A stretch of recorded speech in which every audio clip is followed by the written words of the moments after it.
사랑과 은혜가 충만하신 아버지 하나님, 오늘 이 시간 찬양과 말씀 그리고 기도를 통해 우리의 삶이 하나님께로 더 가까이 나아가는 귀한 시간이 되기를 소망합니다. 함께 모이기 어려운 상황 속에서 홀로 찬양하고 말씀을 듣고 깊은 기도를 하나님께 올려드릴 때 하나님께서 모든 성도님들의 마음을 붙잡아 주소서. 언제나 우리의 삶을 빈틈없이 바라보시며 지켜주시는 예수님의 이름으로 기도합니다. 아멘.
버가모 교회의 사자에게 편지하라.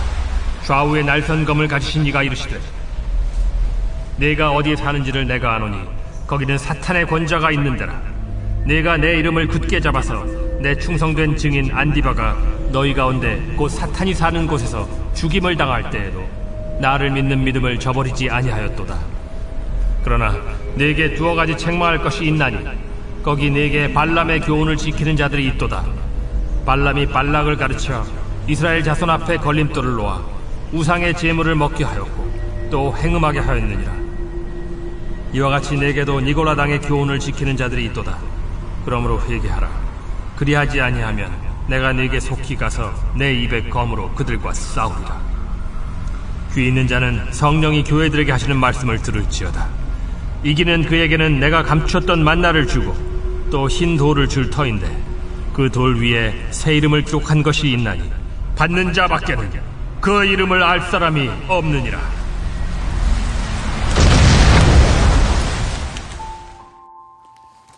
소아시아 7교회가 당면한 문제를 한마디로 내우외환으로 요약할 수 있습니다.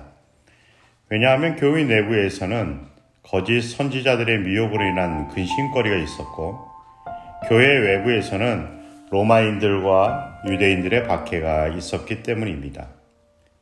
이 시간에 함께 살펴볼 버가모 교회는 외적인 박해는 그런대로 잘 견뎌냈던 것 같습니다. 하지만 내적인 미혹에는 잘 대처하지 못해 예수님께 책망을 받게 됩니다. 그렇다면 왜 버가모 교회는 내적인 미혹에 잘 대처하지 못하였을까요? 버가모 교회는 니골라당의 교훈을 따르는 자들이 있었다고 합니다. 여기서 니골라당의 교훈은 앞선 발람의 교훈과 맞닿아 있습니다. 민수기서에 보면 발람이라는 사람이 나옵니다. 발람은 현 시대로 이야기하면 아마도 유명한 무당과 같은 존재였던 것 같습니다. 이러한 이유로 모압의 발락 왕이 발람을 초청해 이스라엘을 넘어뜨리려고 하였습니다. 하지만 이 계획은 하나님의 역사하심으로 실패로 돌아가고 맙니다. 하지만 마지막에 발람이 모압 왕 발락에게 한 가지 이야기를 들려줍니다. 이 이야기를 듣고 발락은 이스라엘을 넘어뜨리게 되죠. 이에 대해서 민수기 31장 16절은 다음과 같이 기록하고 있습니다.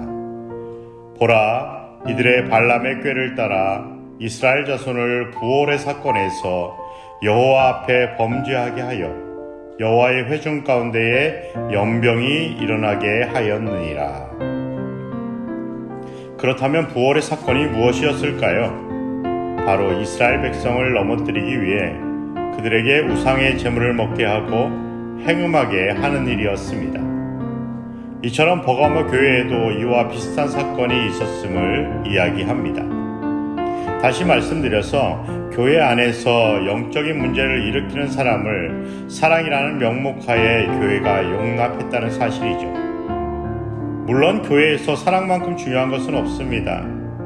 하지만 사랑이라는 명목하에 모든 것을 수용하는 것이 능사는 아닙니다. 왜냐하면 미꾸라지 한 마리가 온 웅덩이를 흐린다는 속담처럼 한 사람으로 인해 교회가 무너질 수 있기 때문입니다. 그러므로 문제를 일으키는 사람에 대해서는 물론 여러 번 권유해야 하지만 이후에도 그 일을 반복하면 이에 대한 경계가 반드시 있어야 합니다. 하지만 버가모 교회는 이에 대해서 눈을 감았고 또한 묵인하였습니다. 이러한 모습에 대해서 예수님께서 다음과 같이 책망하십니다. 그러므로 회개하라. 그리하지 아니하면 내가 네게 속히 가서 내 입의 검으로 그들과 싸우리라. 보편적으로 사람들은 핍박에 대해서는 민감하지만 미혹에 대해서는 둔감할 때가 많이 있습니다.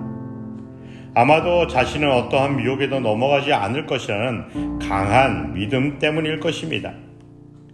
하지만 적지 않은 사람들이 미혹으로 인해 교회를 멀리하거나 떠나게 되죠. 여기서 미혹은 교리적인 문제일 수도 있지만 또한 행위의 문제일 수도 있습니다. 특별히 그리스도인은 무엇보다 영적인 문제에 민감해야만 합니다. 왜냐하면 그리스도인은 세상과 구별된 제사장으로 부름 받았기 때문입니다. 현 시대 육적인 어려움에 사로잡혀 영적인 문제를 외면할 때가 적지 않습니다. 하지만 현 시대는 영적인 부분에 집중해야 할 때입니다. 왜냐하면 현 시대 우리의 삶을 뒤흔드는 영적인 미혹이 우리 주변에 너무나도 많이 있기 때문입니다. 현 시대 기준이 무너지는 시대라고 이야기하곤 합니다.